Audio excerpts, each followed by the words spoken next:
오늘 이 아침에 하나님 주신 말씀 창세기 26장의 말씀입니다. 창세기 26장 17절부터 마지막 절까지의 본문인데 먼저 17절부터 25절까지의 말씀 우리 함께 한 절씩 교독하시겠습니다. 제가 먼저 17절 읽습니다. 이삭이 그곳을 떠나 그랄 골짜기에 장막을 치고 거기 거류하며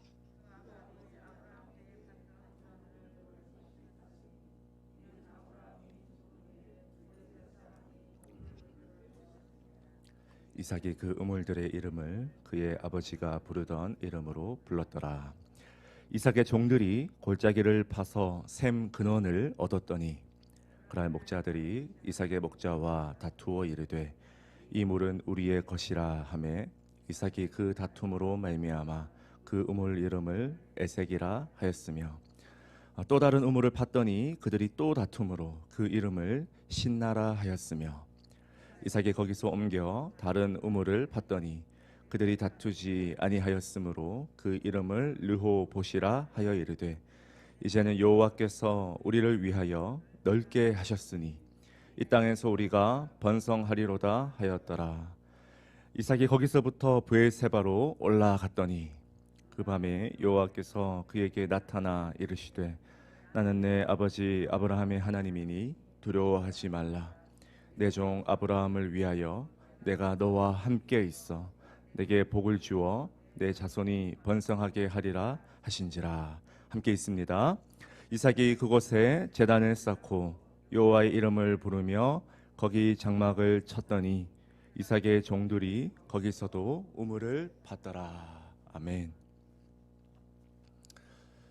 오늘 우리가 읽은 이 창세기 26장의 말씀을 제가 미리 묵상하면서 군대 시절에서 배웠던 이 격언 하나가 자연스럽게 제 머릿속에 떠올랐습니다. 사실 군에서도 이 정신교육이라는 이름으로 다양한 이 안보 교육이나 혹은 강의를 듣는 시간들이 있었는데요. 대부분의 시간은 거의 영혼 없이 그냥 앉아 있다가 돌아왔지만 저는 그 수많은 강의 중에서 딱 한 문장이 제 머릿속에 오랫동안 기억에 남아 있습니다. 바로 이 클라우제비치의 전쟁론이라는 책에 나오는 아주 유명한 그런 문구인데요.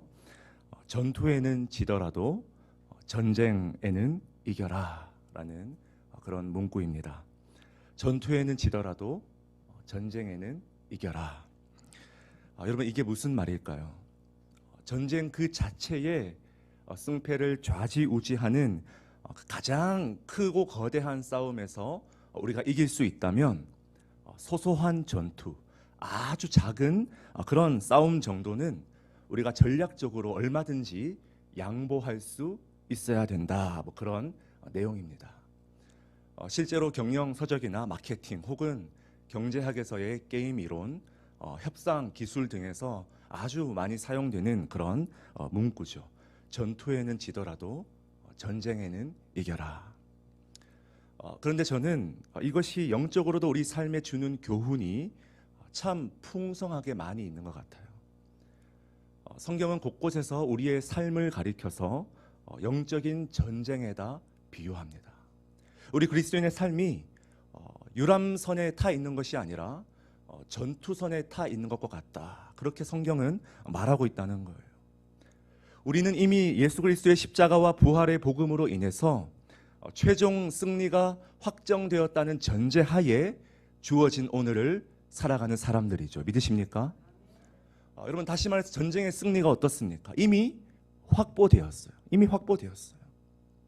이미 우리에게 말씀으로 주어졌고 우리가 지금까지 계속 창세기의 말씀을 묵상해 왔듯이 약속으로 이미 주어지죠. 하나님은 반드시 약속으로 말씀하시고 행하시죠. 여러분, 주님이 흘리신 십자가의 그 보혈의 은혜로 우리에게 다 선물로 미리 주어졌다는 것입니다. 자, 그런데 오늘 우리의 삶과 우리의 현실을 돌아보면 마치 아직 최후 전쟁의 승리를 그 소식을 듣지 못한 병사들처럼 살아갈 때가 참 많이 있는 것 같아요. 이 매일매일의 전투라는 이 인생 속에 지나치게 낙심하고 또 지나치게 좌절하고 또 지나치게 두려워할 때가 참 많이 있다는 것입니다. 당장 나의 오늘의 환경이 내 그림과 조금만 어긋나면 괜히 불안해지죠. 내가 마주하는 모든 오늘의 전투에서 전부 다 내 힘으로 이겨내야지만 최종 전쟁에서 이길 것 같은 그런 조바심과 두려움의 상황 속에 자꾸만 우리가 매몰될 때가 있다는 것입니다. 여러분, 이런 맥락에서 오늘 우리가 읽은 이 말씀을 들여다보면요, 전투에서 패배한 것처럼 보이고, 여러분, 그래서 때로는 나약하게 보이고 너무나 초라해 보이고 너무나 매력 없어 보이지만 마침내 전쟁에서 승리한다는 것이 어떤 의미인지 자신의 삶으로 보여준 한 인물이 등장합니다. 바로 이삭이죠. 사실 여러분, 이삭은 족장들 중에서도 어떻습니까? 성경의 분량으로 보면 압도적으로 비중이 많아요, 적어요? 굉장히 적은 족장이죠. 온전히 이삭에게 집중한 본문은 창세기 26장이 유일하다고 해도 과언이 아닐 것입니다. 하지만 그 이삭의 그 온유한 성품이 실패처럼 보이는 일 앞에서도 너무나 의연하게 대처했던 그 모습이 우리의 삶 가운데 아주 큰 도전을 준다는 것입니다. 먼저 오늘 말씀의 맥락을 이해하기 위해서는요, 여러분, 지명의 이름을 우리가 좀 염두에 두고 말씀을 따라가는 것이 좋을 것 같습니다. 아브라함과 이삭은 여호와 이레의 그 놀라운 하나님의 임재를 경험한 후에 쭉 어디에서 살았냐면 바로 브엘세바라고 하는 곳에서 거주했죠. 여러분, 맹세의 우물이라는 뜻 아닙니까? 아버지와 아들이 함께 그 큰 시험을 이겨냈으니 여러분, 얼마나 영적으로 지금 충만한 상태겠어요. 이 가나안 땅의 맨 밑에 위치한 이 브엘세바라는 곳에서 이삭은 대를 이어서 이 언약의 백성으로 계속 그 땅에서 지금 살고 있는 상황이었습니다. 자, 그런데 어제 우리가 봤듯이 이 행복이 오래가지 않죠. 늘 여러분, 이게 문제죠. 그 땅에 또 흉년이 들고 말았습니다. 아브라함 때에 흉년이 들었는데 이삭의 때에 또 흉년이 든 거예요. IMF로 끝이 아니라 금융 위기, 인플레이션, 계속해서 여러분 반복되는 위기 속에 지금 이들이 처해 있다는 거죠. 당장 먹을 게 없어요. 여러분, 흉년이 어느 정도냐면 하나님이 주신 땅이자 하나님의 임재를 깊이, 여러분, 여호와 이레가 보통 은혜입니까? 그 하나님의 임재를 거부하고 과감하게 떠나기로 작정할 만큼의 가혹한 흉년이죠. 그런데 이 흉년을 시작으로 이삭의 인생에 실패처럼 보이는 일들이 계속해서 반복됩니다. 여러분, 우리가 어제 봤듯이 이삭은 결국 그 브엘세바를 떠나서 어디로 내려갑니까? 블레셋 지방의 땅이었던 그랄로 내려갔죠. 그리고 거기서 자신의 아버지처럼 똑같이 넘어지기도 하고 또 그 일 때문에 이 그랄 왕 아비멜렉으로부터 엄청난 이 수치와 수모를 당하기도 하고, 그나마 이 100배의 축복을 얻어서 이제 좀 평안해지는가 했더니 또 어떻습니까? 이 블레셋 민족의 시기와 질투와 두려움으로 인해서 떠나라는 요청을 받죠. 자, 그래서 오늘 말씀 17절에 보면 이렇게 기록되어 있어요. 이삭이 그곳을 어떻게 해요? 그곳을 떠나. 이삭이 그곳을 떠나 그랄 골짜기에 장막을 치고 거기 거류하며. 이삭이 그곳을 떠나. 여러분, 여기서 중요한 것은요, 이 그곳을 떠났다라는 이 원어적인 표현이 창세기 26장에만 무려 7번이나 등장해요. 이삭의 인생은요, 한마디로 그곳을 떠나는 인생입니다. 정착할 만하면 떠나고, 익숙해질만 하면 떠나고, 하나님이 자꾸만 떠나게 하시는 인생, 떠나는 방식으로 인도하시는 인생이죠. 떠날 수밖에 없는 상황으로 주님이 자꾸만 이삭의 가정을 몰아가시는 거예요. 여러분, 설교 서두에 제가 인용해드린 격언에 비유하면 뭡니까? 자꾸만 이 전투에 패배하는 방식으로 주님이 인도하시는 거예요. 하나님은 분명히 약속의 말씀으로 전쟁의 승리를 주시겠다 말씀하셨는데, 정작 이 내 눈앞의 현실은 자꾸만 패배하는 방식으로 인도하시는 거예요. 여러분, 이삭이 자연스럽게 의문이 들지 않겠습니까? 오늘 하루를 버텨내기 너무나 힘겨운 삶이죠. 하나님, 왜 자꾸 이런 방식으로 나를 인도하실까? 내가 생각하는 그림의 방식, 내가 계획하고 미리 전제한 방식이 아니라 자꾸만 하나님이 그곳을 떠나게 하는 방식으로 이삭을 인도하신다는 거예요. 여러분, 21세기에 사는 우리도 어떻습니까? 이사를 자주 한다는 것은 굉장히 피곤한 일이죠. 저도 개인적으로 이렇게 뒤돌아보면 참 그곳을 떠난 이사를 참 많이 했던 것 같아요. 어렸을 때부터 아버지가 이 목회지를 이렇게 변경할 때마다 이사를 하니까, 여러분, 제가 다닌 초등학교만 네 군데입니다. 여러분, 참 특별한 인생이죠. 그리고 결혼하고 나서도 계속 사역지 따라서 전세살이다 보니까 제가 결혼한 지 이제 10년째인데 지금 향남에 현재 살고 있는 빌라가 6번째 집입니다. 여러분, 이삿짐 센터가 발달하고 택배가 아무리 발달했다 한들 이사는 언제나 신경 쓰이는 일이고 너무나 피곤한 일이죠. 여러분, 하물며 고대 근동의 시기에 이사를 한다는 것, 여러분, 말 그대로 가족의 운명을 건 이동입니다. 이 사막 땅에서 어디에 물이 있을지 모르는 그곳을 향해서 이주한다는 것은 여러분, 가족의 목숨을 건 행위가 아니고서는 움직일 수 없는 시도라는 거예요. 그 위험하고 어려운 행위를 집약하는 표현이 바로 그곳을 떠나, 그곳을 떠나. 한두 번도 아니고 무려 7번씩이나 하나님은 떠나게 하는 방식으로 이삭을 인도하시더라는 것입니다. 자, 그런데 여러분, 우리가 당장은 이해할 수 없고 당장은 다 알 수 없는 이 하나님의 인도하심 속에 놀라운 주님의 은혜가 담겨 있다는 것을 우리는 말씀을 통해서 보게 되는데요. 하나님은 이삭의 이 전투에서 패배한 것처럼 느껴지는 모든 그 삶의 배후에서 우리 주님은 친히 전쟁의 승리를 준비하신 줄 믿으시기 바랍니다. 자, 여러분, 그랄에서 이제 그랄 골짜기, 더 우리 인간이 살기 힘든 골짜기로 떠난 이삭은 놀랍게도 그곳에서 우물을 얻게 됩니다. 여러분, 이 당시에 사막과 골짜기 지역에서 우물을 얻었다는 것은요, 마치 뭐랄까요, 이 금광 시대에는 금을 캐는 것과 같고, 요즘 같은 자본주의 시대에는 유동 인구가 풍성한 지역에 이 값비싼 빌딩을 그저 얻은 것과 같은 그런 충격적인 발견이죠. 여러분, 대박 중에 대박입니다. 그런데 우물을 발견하자마자 또 그랄 사람이 와서 뭡니까? 시비를 겁니다. 자기네들이 그랄 골짜기로 쫓아내서 도망왔더니 여기까지 지금 뒤쫓아와서는 그 우물을 무력으로 빼앗는 거예요. 전투에서 진 거죠. 여러분, 이삭 입장에서는 여러분 진절머리가 나지 않겠습니까? 어찌나 속상한지 20절 말씀해 보니까 그 우물 이름을 뭡니까? 이름을 다툼이라는 뜻을 가진 에색이라고 우물 이름을 지었다는 거예요. 어쩔 수 없이 이삭은 또 그곳을 떠나서 또 다른 곳으로 이동해서 우물을 팝니다. 우물이 있을지도 없을지도 모르는 또 다른 곳으로 가서 그렇게 거주하는 거예요. 그런데 놀랍게도 이번에도 옮긴 곳에서 또 우물이 파진 겁니다. 2번 연속 대박이 납니다. 그러자 그랄 목자들이 이번에도 어떻습니까? 거기까지 쫓아와서 또 시비를 걸어요. 이번에는 대적함이라는 뜻을 가진 이 신나라는 이름을 2번째 우물에 붙여주고 아무 말 없이 이삭은 이 2번째 우물마저 양보합니다.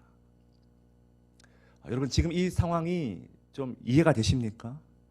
우물을 한 번 발견하기도 힘든데, 여러분, 이삭은 지금 힘들게 발견한 2개의 우물을 고스란히 내어주는 방식으로 자신의 삶을 경영해 가는 거예요. 자신의 의도와 상관없이. 눈앞의 전투에서 자꾸만 인간의 관점으로 봤을 때 패배하는 방식으로 이삭의 인생이 펼쳐지고 있죠. 자, 마침내 또 강제로 이주당해서 그곳을 떠나 새로운 땅에서 3번째 우물을 팠는데 22절에 보니까 이번에는 그 우물을 르호봇이다 그렇게 이름 지었어요. 여러분, 자 보십시오. 자, 그랄 골짜기에서 에색으로, 에색에서 신나로, 또 신나에서 르호봇으로. 여러분, 하나님은 지금 계속해서 이 그랄 목자들과의 다툼에서 양보하게 하시고 실패하게 하시고, 여러분, 그 방식으로 지금 하나님은 조금씩 뭡니까? 이 이삭의 거주지를 여러분 지도를 통해서 보면 동쪽으로 계속해서 조금씩 옮겨 가시는 거예요. 여러분, 세 번째 우물을 판 그 순간에 놀랍게도 그제서야 이삭은 하나님께서 친히 자신의 길을 막으셨다는 사실을 인정하게 됩니다. 겉으로 보기에는 그랄의 목자들이 시비를 걸어서 자꾸 좌절하고 도망다니는 나그네 인생처럼 느껴졌는데, 그 세 차례의 우물을 계속 파면서 자기도 모르게 계속 조금씩 이동해서 어느덧 도착한 곳을 봤더니 그곳이 어디였을까요? 그렇죠, 바로 하나님이 맨 처음 약속하셨던, 여러분 26장 2절 말씀에 보면요, 하나님이 이삭에게 주길 원하셨던 바로 그 땅, 내가 내게 지시하는 땅에 거주해라 명령했던 바로 그 땅, 놀랍게도 브엘세바 가장 가까운 그 땅에 자신도 모르게 들어와 있더라는 거예요. 우리 23절 24절 말씀을 우리 함께 읽습니다. 시작. 이삭이 거기서부터 브엘세바로 올라갔더니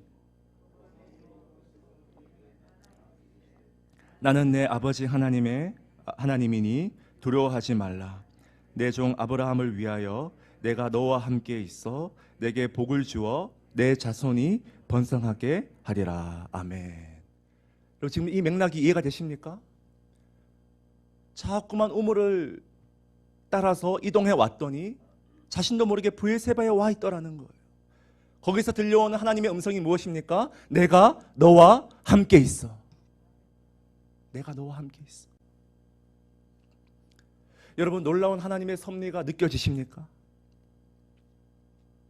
자꾸만 실패하는 것처럼 보였던 이 이삭의 배후에서 하나님은 전쟁에서의 큰 승리를 다 준비하시고 브엘세바에 미리 가셔서 기다리고 계시는 하나님의 인도하심이 여러분 느껴지십니까?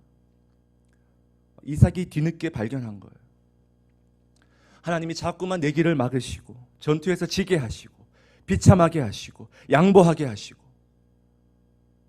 기껏 내 힘으로 열심히 여러분 우물 하나 판다는 것이 여러분 가정의 운명을 건 여러분 국책 사업과도 같은 엄청난 비즈니스의 노력 아니겠습니까? 그것을 다 양보하게 하시고 전부 물거품 되게 만드신 것 같았는데, 하나님은 이 이삭의 가정 배후에서 여러분 전쟁의 승리를 다 준비하고 계셨던 거예요. 사랑하는 성도 여러분, 때로는 내 눈앞에 펼쳐진 아주 작은 이 전투 하나에 마치 내 모든 인생이 결판 날 것 같은 불안감이 들 때가 있습니다. 완벽한 사단의 거짓말이죠. 완벽한 사단의 거짓말이죠. 내가 이 에색과 신나와 르호봇을 빼앗기면 내 인생이 완전히 망할 것처럼 나에게 두려움을 심어주고 좌절을 심어주고 낙심을 심어주는 존재가 바로 사단의 완벽한 거짓말이죠. 조금만 더 멀리 우리 인생 전체를 펼쳐놓고 세밀하게 다루어 가시는 우리 주님의 인도하심을 묵상하지 못하고 그저 오늘 내 성과에 지나치게 집착하고 그저 오늘 내가 마주하는 이 상황과 환경에 내 모든 좌절을 담아서 때로는 낙심하고 우물로 대변되는 내 노력의 결과물들이 무너지는 것을 우리는 견디기가 너무나 힘들다는 것입니다. 그런데 하나님은 우리의 삶을 이끄시는 방식이 우리의 생각과는 다르죠. 내 생각은 너희의 생각과 다르다. 내가 마침내 최종적인 전쟁에서 여러분 이기기 위해서 지금 당장 오늘 작은 전투에서의 패배가 필요하다면 하나님은 그 패배를 우리의 삶 가운데 허락하십니다. 너무나 아프고 너무나 눈물 나는 일이지만 오늘의 이 전투에서의 패배가 내일의 전쟁에서의 승리를 위해서 반드시 필요하다면 하나님은 그 길로 우리를 인도하신다는 거예요. 하나님이 마침내 브엘세바로 이삭을 인도하시기 위해서. 왜요? 이삭이 자기 힘으로 지금 브엘세바에 올라갈 수 있는 힘과 믿음과 능력이 없다는 거예요. 하나님이 아무리 말씀하셔서 이삭은 들을 귀가 없어요. 왜요? 그 믿음이 없기 때문에. 하나님은 그 의무를 포기하게 하시죠. 이삭이 제 힘과 의지로 약속의 땅을 갈 수 없다면 하나님은 실패의 패배의 방식을 통해서라도 반드시 예배하신 그 길로 오게 하신다는 것입니다. 왜요? 브엘세바의 주님이 계시기 때문에. 여러분, 결국 이삭은 전투가 아닌 전쟁에서의 승리를 통해서 자신의 삶 가운데 하나님을 놀랍게 드러내는 일에 쓰임받게 됩니다. 우리 28절 말씀, 오늘 읽지는 않았지만 28절의 말씀을 우리 함께 읽어봅시다. 시작. 그들이 이르되 여호와께서 너와 함께 계심을 우리가 분명히 보았으므로 우리의 사이 곧 우리와 너 사이에 맹세하여 너와 계약을 맺으리라 말하였노라. 아멘. 여러분, 전투에서 이삭을 이겨왔던 자들이 다시 제발로 이삭을 찾아옵니다. 이삭을 괴롭혔고 이삭에게 눈물 흘리게 했던 자들이 다시 이삭을 찾아와서 뭐라고 이야기합니까? 여호와께서 너와 함께 계심을 우리가 분명히 보았다. 브엘세바에서 하나님이 이삭에게 들려주신 말씀이죠. 내가 너와 함께 있어. 내가 너와 함께 있어. 아름답죠. 여러분이 만약 진짜 그리스도인이라면 단언컨대 우리에게 이것보다 더 영광스러운 찬사는 결코 없을 것입니다. 이것이 우리가 살아가는 목적이고 사명이고 이유라는 거예요. 이것보다 더 우리 그리스도인에게 영광스러운 찬사가 어디에 있습니까? 만약 이삭이 그 작은 전투를 양보하지 못하고 끝까지 우물을 싸워가며 피를 흘려가며 전쟁을 치러가며 그 우물을 지켜냈다면, 마침내 전쟁에서 승리하게 하실 주님을 신뢰하지 못하고 끝까지 그것을 움켜쥐고 있었다면 절대로 이런 말은 듣지 못했을 거예요. 이것이 바로 이삭이 자신의 이웃들과 복음의 대화를 나누었던 방식이죠. 여러분, 눈물 없이 어떻게 이런 복음 대화를 나눌 수 있습니까? 내가 내 것을 포기함 없이 어떻게 우리가 복음 대화를 나눌 수 있습니까? 전투에 집착하는 인생이 아니라 더 멀리 전쟁에서의 승리를 바라보며 하나님을 드러내고자 할 때, 하나님을 알지 못하는 자들의 입술에서 이런 고백들이 흘러 나온다는 것입니다. 사랑하는 예수 향람 성도 여러분, 우리가 매일의 삶 가운데 실패하고 여러분 전투에서 지는 것처럼 보여도 전쟁의 승리를 이미 확보한 자답게 오늘을 살아낼 수 있길 진심으로 축원드립니다. 여러분, 참된 영성과 흔들리지 않는 견고한 믿음이 바로 여기에서 나오는 거예요. 온유한 성품과 오래 참음이라는 성령의 열매 또한 바로 이 확신과 믿음 위에서 시작된다는 것입니다. 우리 모든 믿음의 동력자들이 이런 삶을 능히 살아낼 수 있길 진심으로 축원드립니다. 함께 기도하시겠습니다.